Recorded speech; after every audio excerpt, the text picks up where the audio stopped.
So the ATF and the Justice Department just seized a bunch of websites. Let's go ahead and talk about it.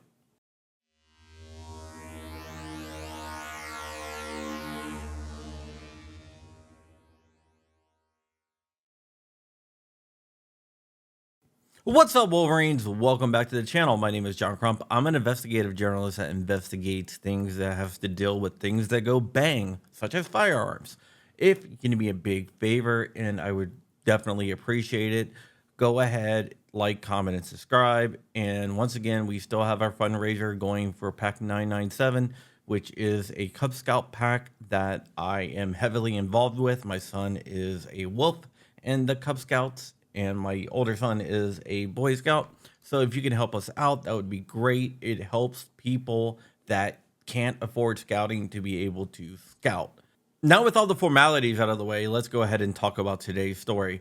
The Justice Department, which the ATF is under, has seized a bunch of websites selling Glock switches. Glock switches are machine gun conversion devices that you put on the back of a Glock, and it basically transforms that Glock into a machine gun.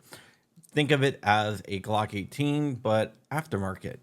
These Glock switches were primarily coming from China, and there was a bunch of websites selling them online. As of this morning, the Justice Department has seized 350 of those websites. Most, if not all, are located in different countries, such as China.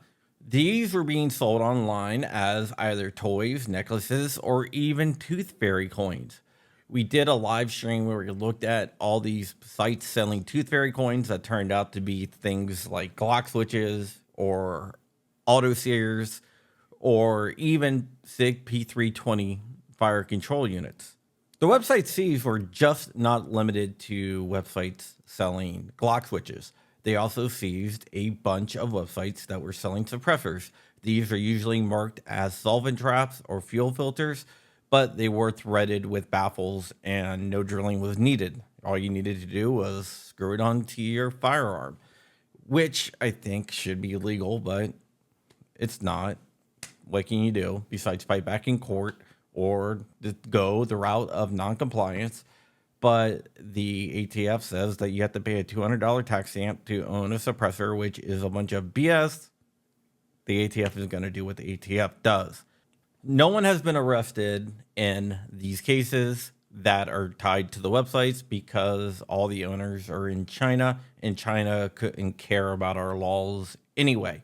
It's just not the ATF and the DOJ that was working on this. The United States Postal Inspectors were also working on this, and so was Homeland Security investigators. So it was a joint effort to take these websites down. Now, I believe that Glock switches should be totally illegal. I think they should be sold in 7-Elevens, actually. But they're not, even though it's unconstitutional that they are banned.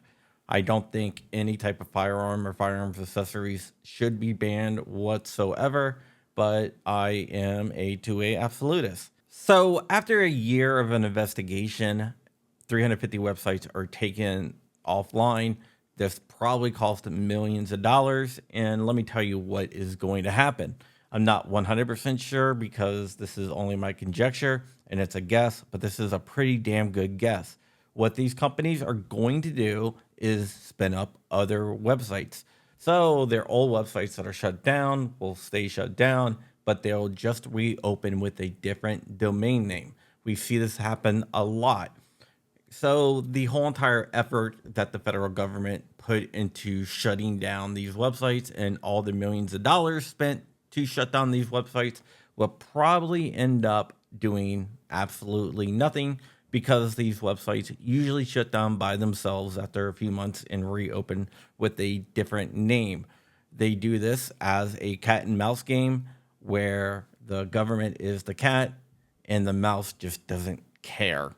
All right, guys, that's it. Just wanted to bring this to your attention. I thought it was very, very interesting. But until we meet again, stay ever vigilant, stay ever free, keep in the fight. I am out of here. Wolverines, MFers.